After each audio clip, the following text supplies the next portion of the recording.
Wildling Press presents How Do I Book?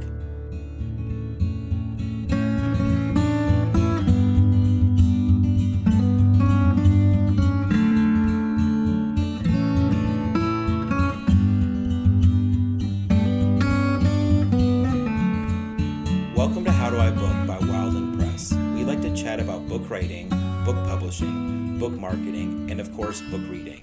We're trying to help new and experienced authors develop their craft, widen their perspectives, and learn to get a little wild every once in a while. I'm Mike. And I'm Grace. Hi, Grace.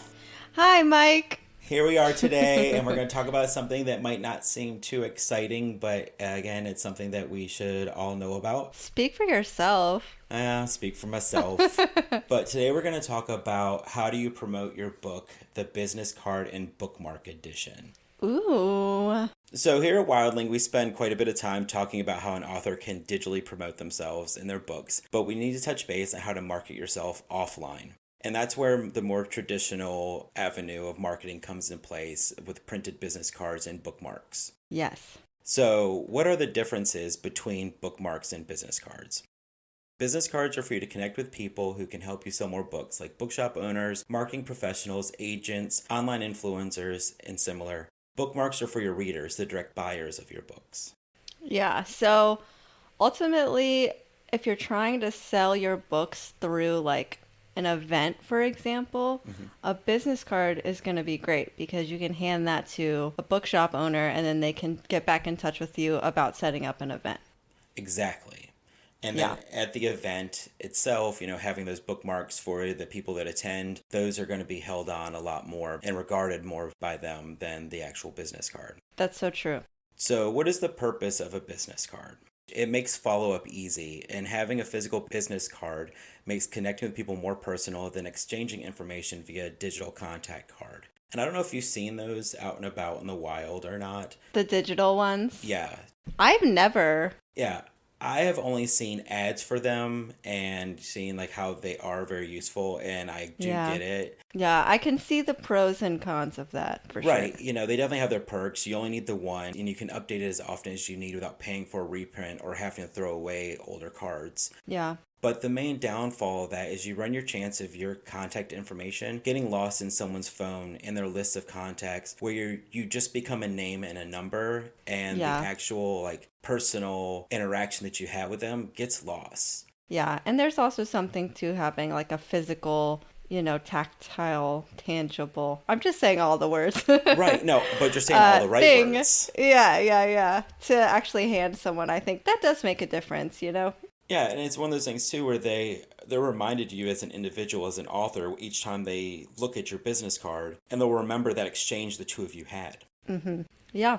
So there's different ways to make your card stand out from the rest. And I will say that when it comes to a business card, that I do recommend following a traditional layout of a business card, just because we know it's a business card. We know you're not trying too hard to be any different. But I do recommend that the actual design, the design elements, whether it be the color or the imagery or something along those lines, that is more specific to you as an author. Mm-hmm. And I definitely recommend avoid using any free templates that have been overused, because you don't want your card to look generic or like it was generated through an AI or a similar program. And also you don't want to run the chance of someone having a stack of business cards and, two new authors grab the same author template that they found online design of a book with a feather pen or something that. Yeah. I know what you mean. So, Mike, when you are designing someone's business card, because you do that, you've designed many a business card, and very well, I might add. You, in fact, designed my business card. I did. All of the Wildlings business cards, and they're beautiful. Thank you. And so when you're starting something like that, what do you go to first? Are you looking for like a logo? Are you looking for a particular image? Do you take suggestions from an author? What's like your method? The method to my madness is I always stick with the traditional business card size. Yes. I never do anything out of the ordinary, any odd shaped cards, because those get lost. Those don't fit in the wallet. They usually just end up in a pocket or somewhere, and they get thrown in the trash. Keeping it a traditional shape is the first thing I always do. Yeah. When it comes to the front of the card, which is will have the majority of your information on it, I usually leave that up to the person who's going to be using the card, whether they want it glossy or matte, embossed or textured. Yeah. But I like to leave the back of the card matte and with some white space, because that way whoever you give your card to, they can write notes about them meeting you or the name of Oh, your book yeah. or something like that. Just anything as a reminder for them. And if it's matte, it's easy to write on. Yeah, that makes sense. Glossy would be tough. And on the back of your card, I don't recommend leaving it blank, because people instinctively flip over your card after they've read the front of it. So usually there, depending on the situation, it could be the logo of the company, or it can be the book title, something along those lines, the book cover even. Yeah. But just keeping it simple yet impactful. So when you're talking about the front versus the back of a business card, the front is the side that has all of your information, and the back is the side with an image or something. Yes. Okay. I don't know why I don't know why I thought of it like the opposite way. I guess like a book cover, I was thinking like, the cover of the business card is the image, and then you flip it over and you read it. I don't know why I thought of it that way. No, I totally get that. I do that as well, where I have to remind myself to think of them backwards from how Yeah, it's I different. handle a book cover. Yes. Okay. Well, then, so on the front of your business card, you're going to want certain information. You're going to want, obviously, your name. You're going to want an email address and a phone number and your website, Yes. because you have a website, because you're an author. And it's so important for authors to have websites. Websites are interesting because obviously you're in kind of a space-saving game with the limited amount of surface area you have on a literal business card. So if you can save some space by taking out the HTTP bit, do that. You can also type your website in camel case, which is where you use the capital letters to begin the words without using any spaces. Sometimes that can just make it easier to read. And you can also lose the www dot. Unless you want to keep it, you can keep it if it just like kind of looks better. Sometimes that happens. But just include those four main things, and other optional bits. You may choose to include your little face, little picture of yourself. If you want people to remember you, that's a good option, but you certainly don't have to do that. If you'd prefer to put your book cover on the front of your card, you can definitely do that too. We'll talk more about bookmarks later, but the book covers are generally reserved more for bookmarks, but you could put it on a business card if you wanted to. And then one important note, don't put your social media links on your business card. And I feel like that might be kind of a hot take, but you want people to visit your website. And if you're putting social media links, it's quite possible that they're going to skip right over your website and go straight to those socials and never visit your website. And another thing too, with having not having your social media links on there and just having your website, is that when they go there, they can get that little box that pops up like Wildling has to join the email list, and they can sign up for email lists, and now you have even continued contact with them after the business card exchange. Oh, yeah. We love an email list. That reminds me, Mike, all of the Wildling authors are reading Reach by Becky Robinson for our little book club this month. And Becky has a really awesome section in her book that's dedicated just specifically to the importance of author websites. So, yes, certainly put your website on your business card. But to your point about the social media links, so many authors just think that, which, I understand why they think this way. They think that, their social channels can kind of stand in for a website, but it's just not true. All roads should lead back to your website. Your website is your home base. Put that on your business card. Anyway, I love Becky Robinson. I love her book. Okay. Same, same. Another thing too is I know it's a little controversial to say about the not social media links on your card. Yeah. And I know that I've done it in the past and we've had wild link cards with them on there as well. But I think one of the main things too for it not being there is because it can take up a lot of space on your card and make your card look cluttered. If you have the same social media link for all social media, the same screen name for them, Yeah, then you the can same handle. the same handle for them. I'm Okay. old. Old Screen man. name called out. Wow. Wow, AOL. You've got mail. But it's one of those things where you can make it cleaner with just having that one and then using the shortened versions of things like FB for Facebook, IG Yeah. for Instagram, things like that.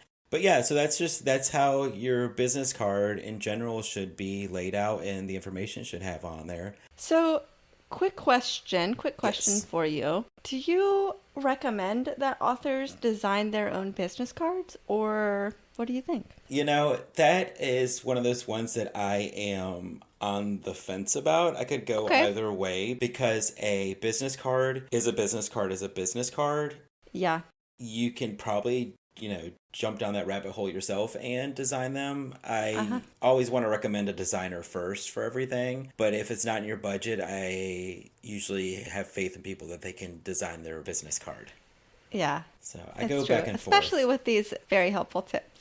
Yes, just listen to this over and over and over again.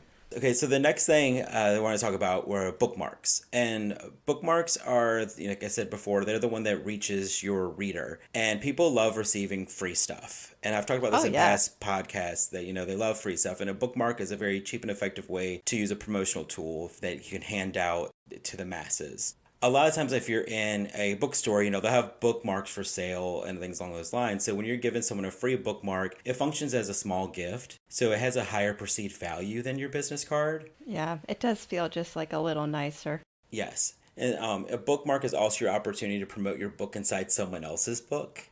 Because people Ooh, grab your bookmark while they're reading a book, and then every time they go to read that book, they see your bookmark. pretty cool. So it's a great reminder that to readers that your book exists.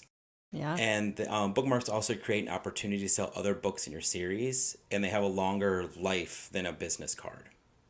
Ooh. So some bookmark design principles that I want to cover. It's definitely with designing a bookmark, less is more, and it's very enticing to fill out that extra space because you have the standard American size for a bookmark is 2 by 8 inches, and the European size is 1.5 by 7. Okay.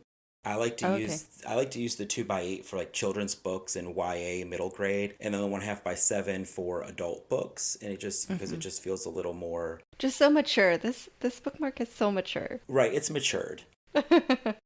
So definitely a bookmark requires a simple design, and with a bookmark I do recommend that you have a designer do it because there's so many Yeah. ways to do it wrong, especially designing by committee, which is the same thing as too many chefs in the kitchen spoil the soup, or however the saying goes. If you try to design to please everyone, you're pleasing no one. Yep.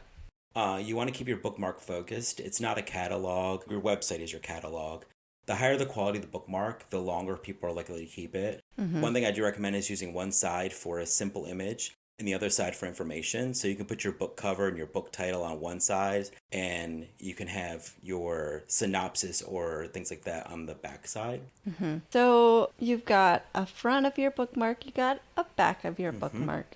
What you're going to want to have on the front of your bookmark is the title of your book, your name, and then some sort of image. Could be your book cover, or you can include just some element of your book cover, whether that is just like an image that you can extract or something like that. And then you can also include a short blurb or tagline. For example, a very cool tagline that one of Wildling's authors, Cara Badalamenti, might use for her bookmark whenever she gets there. For her book release, which is happening in September 26, 2023.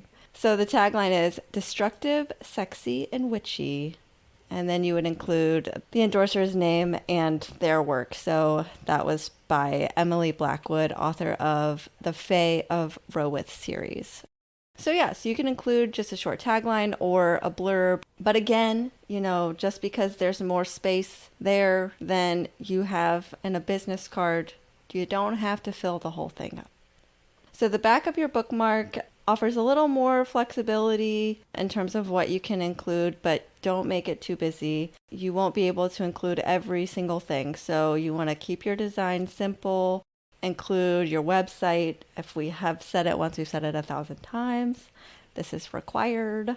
You can include series book covers if you have a series and you want to. Mike, I think you mentioned earlier that you can use a bookmark as an opportunity to promote your whole series, so that could be a way to do Yep. that. If there are various blurbs that you received for the series as a whole, you could include that. You can also include a little author photo, a very small 1 or 2 lines maybe for a bio, or you can also include a QR code so that people can just go right there. If it's linked to a place to buy your book, they can just clickety click on I that. love a QR code on a bookmark. I'm just going to say that. Oh, Love yeah. it. Yes. It's very cool. I just feel like you're with the times if you've got a QR code on your bookmark. Right, very much so.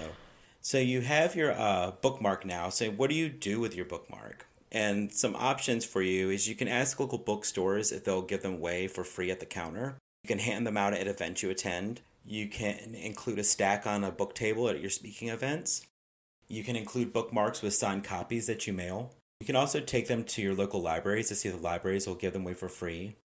And with permission, you can even put them in your books that are shelved in the library. Ooh, sneaky Sneaky sneak. No, sneak. permission. Get permission. Also, I know that I have personally placed Wildling bookmarks in local coffee shops and at breweries and places like that too. Just wherever anyone will you think bookish people may be and where Yes. the places are cool enough to let you leave bookmarks there. Yeah. Generally, they're pretty cool, I They think. are pretty cool. So we've discussed business cards and bookmarks, and I feel like we still have a little bit of time, so we're going to do a little bit of bonus content. Ooh, look at us.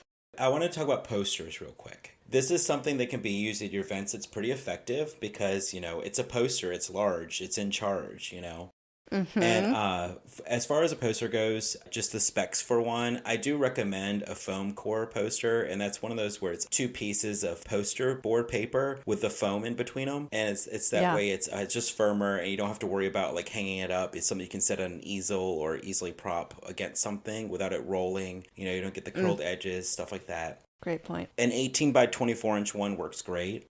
And they can be printed the same day, and they're pretty reasonably priced. Not plugging any places, but I've gone through FedEx print quite a bit for these, and it's usually like Yeah. around $35. And that same day you get your poster. That's very cool that they can turn it around that Yeah, and quickly. they're really nice quality. I'm sure there's other places that might be near you, but check out your print shops, and it's usually something they offer. Mm-hmm. But these can be used for your bookish events, and they're more like your bookmark design than a business card because this is to attract the reader. And it also falls in that same line with a bookmark that you have all the space. It doesn't mean you need to fill it up. Yeah. So, some things that I like to include on a poster because they're going to be used usually at your author events. I always like to have meet the author at the top. I like that attraction for So it's inviting. so inviting. Meet the author. I'm accessible. I wrote a book. And as far as imagery goes, I do like the book cover to be on there. And if you get a designer to do your poster, chances are they can turn your book into a 3D design so it looks like a book and not just a flat image of your book cover. Nice. Yeah, that just these little details can really elevate these items. Right. It takes them to a new level of professionalism. And Mm-hmm. this is something you can also include on the poster synopsis or an endorsement, or both of them if they're short enough. Again, you don't want to take up all this space with text because the main thing is for them to be drawn to your book. Mm-hmm. Another thing I like to do when I design them is around the center section of the poster, I like to have the book cover to the left, and then to the right, I leave it blank because what you can do is you can actually print out the current event information on an 8.5 by 11 piece of paper and adhere it to the poster. And then when that event's done, you just remove that piece of paper and you now can reuse your poster. And also, Amazing. I do recommend getting the poster glossy because that way the tape does remove a lot easier. Oh my gosh, yes. Yeah, Great because if it's points. matte, it's going to rip. And I know you're going to continue to cover it up, but you don't want to do all that. Yeah, that's a great piece of advice. In closing, I do want to give a couple final tips, and some we did already cover. Well, one of them we definitely did already cover, and that's that you can design your own business card by sticking close to a template's design. the template layout, not the actual graphics of the card. Thank you for that distinction. Yes, but but a good bookmark design usually requires a professional designer's trained eye and skill. And that's why earlier I mentioned, I'm on the fence about a business card, but I recommend a bookmark design be done by a professional. Hmm. Another tip is to print half as many as you think you need. Wow. Yes. Authors and small businesses tend to overprint business cards and bookmarks to bring the cost per unit down. Yeah, trying to hit that break point. Right, trying to hit that break point. And I've done this. I've done it before. You've recommended before, and I've learned through my own mistake, because you have a lot left over, and you really don't end up saving money if you have a bunch of unused cards or bookmarks laying around that you never get out there. And especially if it comes to your business card, if your address changes or the book cover changes, which does happen, you now have a plethora of old business cards that you just have to throw away. Mm-hmm. You can always do a reprint. You can always do a reprint. So I definitely recommend print half as many as you think you need. And that also falls into my next tip, is to think long term. So your printed items are up to date for quite a while. So make sure all your information is correct and try to keep your information steady for as long as possible, just so that you are not having to constantly reprint your promotional items. That's good advice in general, though. I think so, yeah. It definitely goes beyond, this episode of bookmarks, business cards, and posters. Stay consistent. Stay consistent. And that's how you book. This episode was written and edited by me, Michael Hardison. Our logo was also designed by me. Our theme music was produced by Jason Hilton. Please check out the show notes for a link to the accompanying blog posts, and visit us online at Wildling Press on social media or at wildlingpress.com.